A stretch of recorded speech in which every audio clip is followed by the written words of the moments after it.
Еще раз привет. СМС-колоруете, коп, все читаю, всех читаю. Напомню, что Инстаграм у меня сильно лагает, поэтому я не могу никому ответить. Хорошо, что могу хотя бы в сторис выходить. Через сторис могу отвечать вам. И хочу сказать то, что я одна из многих девушек, которые попали в такую ситуацию. Я не первая, не последняя.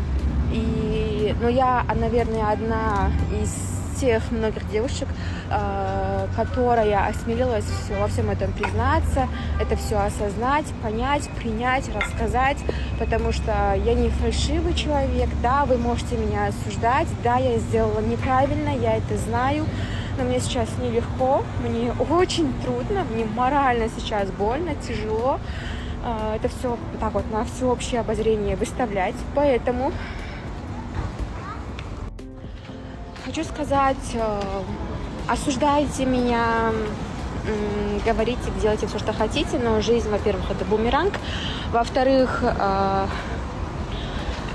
сегодня мы с Султаном поговорили, он сейчас поехал к себе домой разговаривать с отцом, с бабушкой. Завтра у нас должна состояться встреча с его отцом и с его папашкой. Я очень сильно переживаю, потому что велика вероятность, то, что они очень на него обижены. Все то, что произошло, это не есть хорошо. Все эти последствия, это все очень тяжело. Не знаю, у меня сейчас истерический смех.